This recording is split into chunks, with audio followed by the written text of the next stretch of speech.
Hello and welcome to College of Idaho Insights. I'm Dustin Wunderlich, and today I'm here with Professor Steve Maughan from our Department of History, Professors Kerry Hunter and Jasper LiCalzi from the Department of Political Economy, and Athletics Director Marty Holly. Athletics Director, he's also it's plural. Hall of Fame and legendary coach. How could I ever forget that? You have to include Who walks on water? We and we're very happy you're joining us today. Thank you. Marty, the college's Board of Trustees is considering the possible reinstatement of football. And why don't you start by talking a little bit from your perspective how football fits in with the college's mission and culture? You know, Dustin, we've looked at it on several occasions. It has, we've got quite a history of football, although when it ended, it didn't end well. But if you look at all of our student athletes, and I think these three gentlemen would agree, they fit in with all students. And football, believe me, we have studied and studied programs like ours that have started small college football over the last 5 years and asked those hard questions. I mean, do they fit into the campus culture that they're coming into? And there's a variety of answers on that, but they do. And I think we have to look at that, that my goal, the success of football, if you ask Jasper or ask Kerry or ask Steve, you might get three different answers. But the way I would, sincerely, the way I would gauge the success of football is just that. Do the 120 student athletes we bring in come to our campus seamless? Do they fit in academically? Do they fit in socially? Or are they going to be part of our culture? You know, we've got a lot of questions that I've gotten. You know, is it going to change our culture? And I think everything changes something. But believe me, we could not bring in football players or anything for that matter that would change the way we do business. These three knuckleheads are my friends, but knuckleheads is better than gentlemen. I will take issue with you on the gentlemen's. But seriously, they and faculty would not allow us to. We're big enough. We can absorb. Well, no, it's Yes. funny because students have said the same thing to me, and what I've replied is, look, we revived baseball in the '90s, and it was a little rough at first. It was. Well, we know that, but the baseball team is an integral part of our campus community now. We introduced softball, 10 years later or so. What I say to students is, students, athletes, they don't change the College of Idaho. Well, the College of Idaho changes students. Absolutely. Exactly. And I look now, my class I have right now, my American government class, introductory class. The 5 best students in the class, not majors of ours, 2 are women basketball players, 2 track, and 1 on the volleyball team. And and I don't know if I could have said this when I first came here in '93, but right now our athletes are easily as good as anybody, as student-wise, right. As good, better than most of our other students. And just based on statistics, I mean, the studies that Marty and others have done, football players are right at the average in terms of incoming SAT, ACT scores. That is, they're no better, they're no worse academically than the average student body. Well, what's our record with regard to NAIA All-American, academic All-American students? I mean, we have a lot of our athletes. Yes, we're right near the top in the country. And Kerry, you look at that and say, oh, our athletes are superior. No, our athletes are like our students. Our students are superior to other NAI institutions, in my opinion. Right. And athletes are just a reflection of that.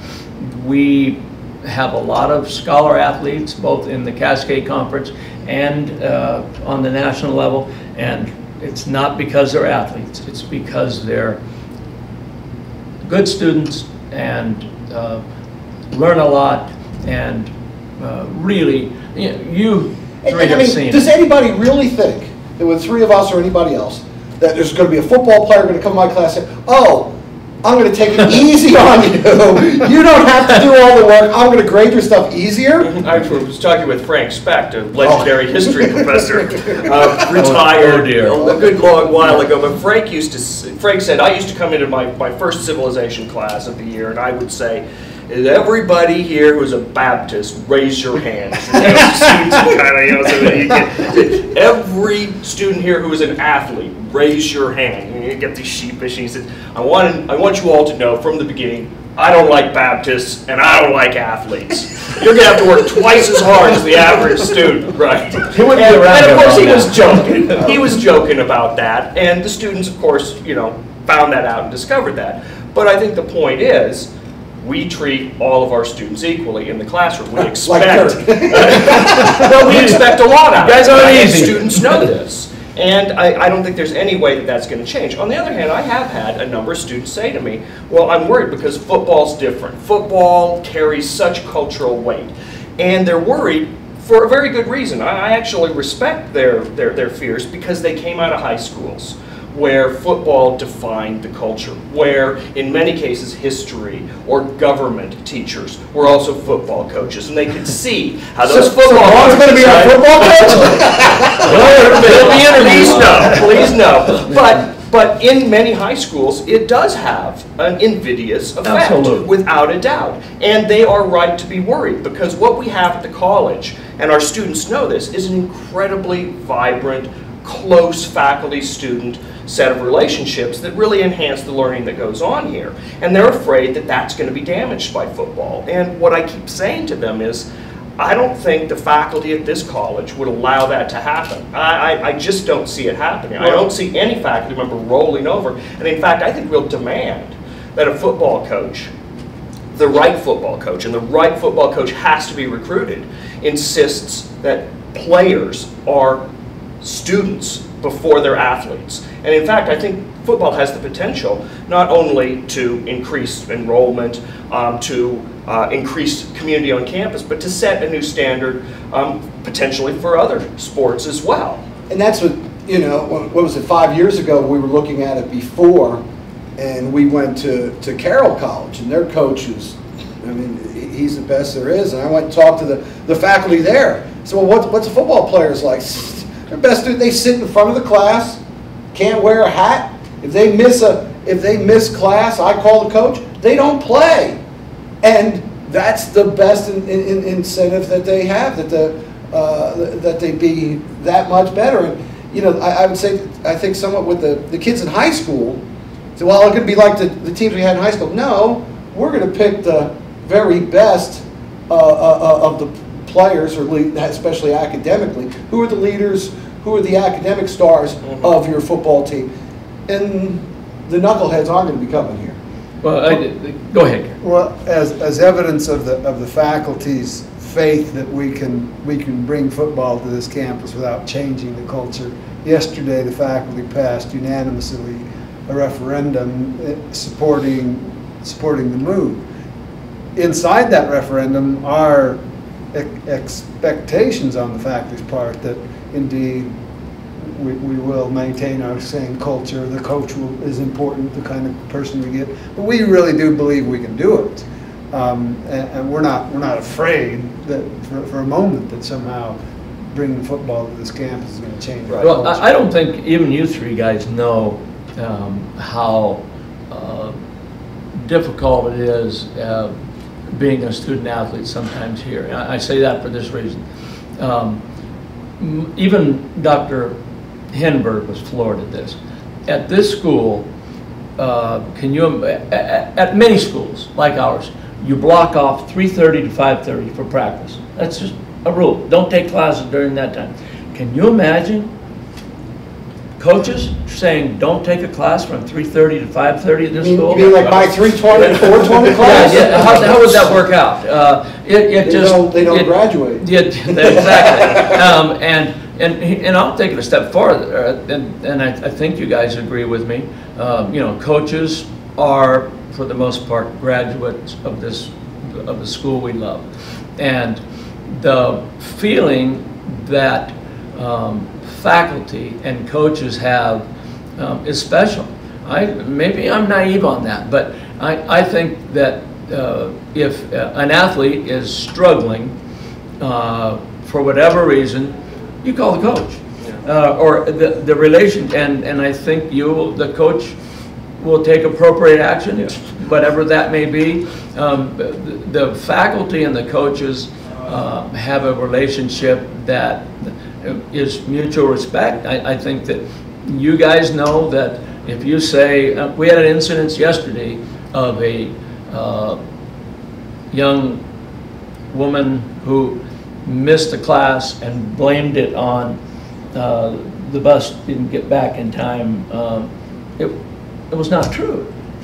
She was not being candid, and coach found out about it, and she will not travel this next weekend because she missed a class when she came back. So those things, they may concern other people, and I certainly understand Steve's, because I get that football does change. I think football is different, but all I can say is faculty will help hire the coach. The number one thing that we're concerned about in hiring the coach is, does he fit our mission? Does he understand our culture? And if he doesn't, he won't. Well, that's why I think that's why I have faculty on there, because we can be straight up with the candidates. This is what we're about. If you're not going to be this way, you're going to be gone. There's some things I worry about with football or anything, but certainly this is not one. If we bring in student athletes who aren't socially the way they should be, who aren't academically on par with the rest of the students, who, whatever the situation is, then us, not only the athletic director, we've all done a bad job of hiring the football coach. So Marty, it seems to me like the big question is, the College of Idaho dropped football in the 70s. Why bring it back now? I got to believe people are wondering. What's different? What's different? Right, and I spoke with an alum who said, I can't believe this is an expensive program. It's going to lose money. What's different? BSU has sucked all the air out of football in this valley. There's no way this can succeed. Well, my answer to that is just the opposite. Football, what really hurt the College of Idaho when we dropped it was Boise State added. I mean, we lost a ton of students who could go play at Boise State. But that Boise State was playing a very low Absolutely. That was not the Boise State we know. They played us. Yeah, yes, exactly. They played us. And we beat them, I thought. We did beat them. We beat a lot of good teams. But it's think of the 1970s versus where we are now and everything. The Valley was a little over 200,000. I think it's approaching 700,000 people now when you look. Completely different. Boise State was somewhat on par with us football-wise, and now they're nationally a top 10 team. To say that, oh, we can't compete with them, no, and that's a good thing. Let me give you in typical Marty Holly fashion, I messed this up, but I got a voicemail yesterday at lunch, and it was from a father of a Blackfoot high school football player, junior, and the message said, Mr. Holly, he addressed me with a little more respect. He doesn't know you. No, well said. My son is an all-state football player as a junior, and he's a pre-med student, and I know how good pre-med is at the College of Idaho, and we wouldn't consider the College of Idaho because he wants to play football. Is it true that you are thinking about adding football? If it is, we are very interested, my son, when he graduates in 13, of coming to the College of Idaho. And I erased it, called him back, but I'm going to ask him to say, because that epitomizes of what this is about. That young man who I presume is very good if he's pre-med, although maybe that's a bad assumption, and wants to play small college football. To me, I want to get that message, play it for a lot of people, because that really summarizes what this is about. Can we attract new students to the College of Idaho that wouldn't be here, that fit our academic profile because of football? And I don't think we should apologize if football gets us the type of student we want. So you're saying the kids that won't, the kids that we will attract wouldn't play at BSU because BSU is too good. Correct, absolutely. That's what. And as students, they're too good for BSU. Right. Yes, I think there's a lot of smart kids who want to continue. Believe me. What do we see? Isn't it like 80 Idaho kids are playing outside of? I think it's a lot more. I thought it was over 200. Maybe it's 200. Okay. Yeah, and so many of them would be here. You know, Marvin and I just got back from the NAI National Convention where we met with the Frontier Conference. And, you know, sometimes things just go the right way. And they want us in so bad, they are holding off 2 schools that want in because they want the College of Idaho for a lot of reasons, but geography plays a big part. We're perfect to what they want. And on June 10th, I go to their Frontier Conference meetings and make a proposal, but they actually handed us a schedule. I mean, that's how much they want us. We make them look good. We are an excellent school. Absolutely. Our academic profile is as important as where we are. We make their league, look good. And who are some of the schools in the Frontier Conference, real quick? So, Carroll, the Rocky Mountain, Western Montana, Montana Tech, which is a good academic school, Northern Montana, Jamestown is trying to get in, Dickinson's trying to get in, Eastern Oregon, which is in our conference, who's an adjunct member like we would be, and Southern Oregon. And when you look at football, I've learned more about football than I ever wanted to. You miss less class time than any other sport, maybe as few as 4 days, probably 4 to 6. And it's a one-day bus trip. So travel is, when I looked at football, I thought, oh my gosh, the expense. And it is expensive initially buying the equipment. But to talk about the money side, because I know that's something that concerns a lot of people. If we make this investment, then it doesn't pay off, then we've lost a lot. And where does the money come from?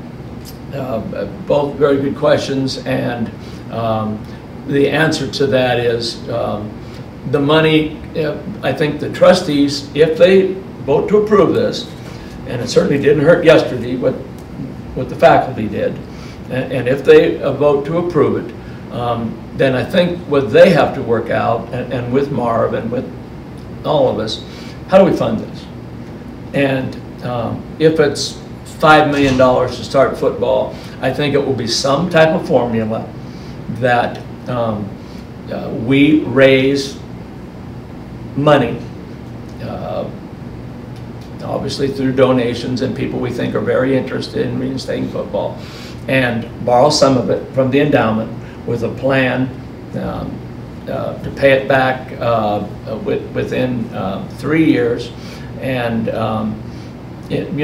we all hear from our trustees, we need to live less off our endowment, and I think that's a big driving force behind this, and this certainly does that. Now, and here's how confident I am of it.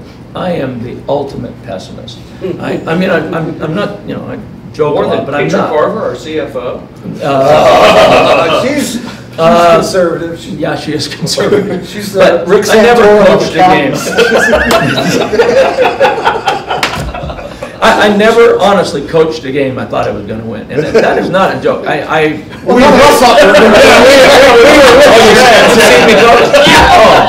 were with you there. Okay. We couldn't understand how.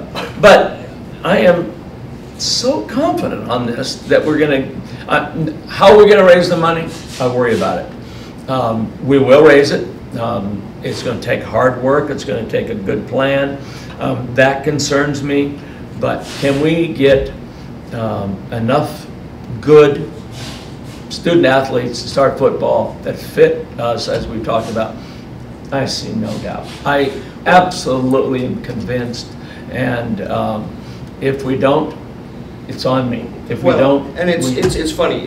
This semester, Michael Vandervelden, our Director of Development, is sitting in on one of my classes, and I was talking with him about this a few weeks ago. And of course, if the board votes to reinstate football, there's going to be a big burden on the development office to raise the money. And it's interesting. I think Michael is probably the best development director we've had, certainly in my time at the college. And Michael says, yeah, it's going to be a challenge, but I'm pretty confident we can do it. When Michael, who's been so successful at and he's a conservative guy, and too. he's a conservative guy too, says, I think the prospects are good.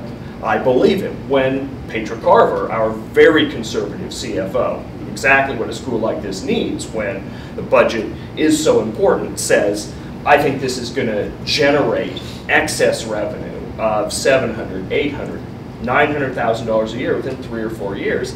I believe her. And on that level, the whole money question is one I think that worries many of the alumni in particular the most. But this is a revenue positive proposal. And I think all of the VPs, all of the vice presidents at the college support it. And other things, some say, well, why aren't you trying other things too? And instead. Mm-hmm. Yeah. But we are. But we're doing, it's not like football. Instead, we're starting, and I'm on the task force for this, with a physician assistant program. That's something else. Again, it's going to cost a lot of money to start out. It's going to cost a lot of money to start out. Money. It's going to generate money. It's going to be a positive for the college. But these are good investments that you have to make. And I'll say, since our financial crisis 10 years ago, we have had a number of task forces that have looked at strategies for increasing enrollment, raising money. I sat on a number of those, and I can tell you nothing. It's not like this is new out of the blue. We have left no stone unturned prior to this in the last decade to look at enhancing the revenue profile of the college. And we've done some things that have been successful. We've increased enrollment about 200 since including that time. 100 international exactly students. So. But what comes next in terms of initiatives? We seem to be at the end of the possibilities of what we've explored over the last 10 years, just from the institution's point of view, of getting to 1,200 or 1,300 students, which is really where our break-even point, it now appears, in terms of revenue, given exists. Given the economies of scale and the size of our campus, the number of buildings we have,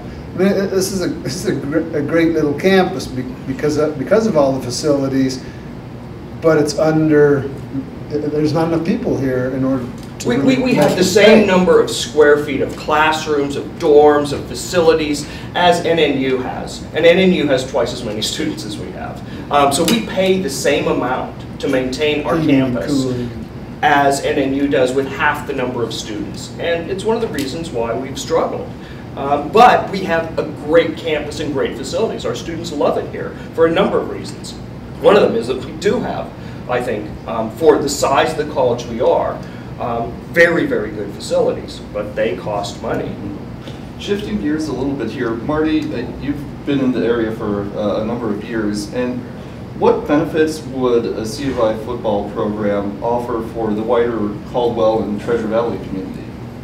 I just think off the chart. I think, honestly, Caldwell benefits as much from this as we do. And of course, we don't, we're concerned with ourselves. But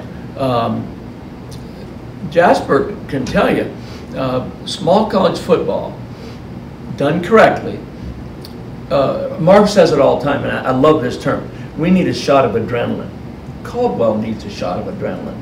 And we have and the mayor knows that. Isn't he the biggest supporter he of this? He is a huge supporter. I mean, I can see over 5,000 people at a game, tailgating. There's that softball field grass area next to it. that would be, I foresee tents set up with clubs and organizations. I mean, you saw yeah, it. Carol, we saw it at Carol. Talk about that for a minute, And Jasper. Carol, the homecoming there, it was like, it's like going to Notre Dame or something. It was unbelievable. What I really liked, and again, the tailgating and stuff, was alumni, students, alumni out there cooking stuff, and students go, here, have a kebab and things like that. It was such a Faculty. and faculty there. It was just such a nice environment. And then it's like, oh, there's also a football game going to go on. It was just such a great environment there that the football game was almost, well, in Rocky Mountain, and your son got their tails whipped. Yeah, well, they blocked him too hard. It was really happening. But look at that. Think about our homecomings. We have them? We have. Yeah, I mean, really having homecoming. How do you have a great homecoming when you're doing it with, around? Not that soccer isn't exciting, but a homecoming's around football. That's what it is. And I would think we would bring people back to this campus. I think Jake would benefit. Bring back to this campus who haven't been there. The biggest event that I've ever attended was the football reunion. Even though I wasn't real popular at that. Yeah, well, there were 800 people. I wasn't real popular there because I represented the 80 that didn't have football, right? And people, literally, 100 people said to me, I haven't given to the college since you dropped football. I will give when you have football. Now, proof's in the pudding. Yeah. But you wrote down all their names? The homecoming, yeah, just like I saved that. It's funny because I've told students I'm no great supporter of football or any sports. I don't watch any sports on television. I feel like I've got better ways to spend my time. Not a big sports guy, but when I do watch sports, it's on this campus. Right, it's going out, and I don't really watch the sports, right? I talk to people, I talk to students, you hang out, you have a good time, it helps build community, and I think that ultimately the potential of football to not only attract an audience, to build community, but also to bring that culture in a way that it expands out to our other sports as well, is, for me, in some ways, one of the most exciting aspects of the program. That what we do here in terms of our community is the most important thing to our students, and I think to our alumni. And this, as evidently Marv, and now you are saying, has potential to give that shot of adrenaline. Oh, it does. And I looked at some surveys and said, what do students 10 years out after they graduated, out of the C of I, what do they almost 100% say? They say the best thing about the College of Idaho was the faculty. And my relationship with Professor A and Professor B changed me. And I think this, I'm dead serious, this makes that, in a classroom, there's always that professor, student, it's not equal playing. But if you're out there barbecuing in an atmosphere on a Saturday, late Saturday morning, they can get to know Kerry Hunter on a different level, and I just think it builds on our strong point. I mean, honestly, I think our coaches are really good and have lifelong, we change kids, we have lifelong relationships, but we pale in comparison to faculty. Just look at surveys. Students remember their faculty. I mean, certainly coaches are a part of that, but nothing like our faculty. And if football brings us 120 kids, that expands our mission, and I mean, we are so good at what we do. I mean, I'm talking about when someone graduates, and I'm not an academic. Really? Well, with Pepperdine, Yeah. they're very proud of me. Hey, our graduates can write. They can think critically. they can solve problems. You know, you talk about liberal arts.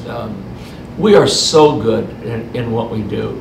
And well, best example, I mean, I think we all kind of agree that if we are so good, just look at the product we turn out. And I don't think you guys even know how hard you are compared to other schools. Our faculty is very hard, but the point of that is they learn. And if we can expand that to a broader audience, and you know, I'm really tired of apologizing. If it takes football to expand this, to get us really in some ways a national level. If you're playing for a national championship, now you're on national television, that's not our goal. You know, people have asked me, you know, what's a success? Honestly, way down the list is wins and losses. Now, if it's a negative thing and we're so bad that people don't want to come and then that's certainly no good.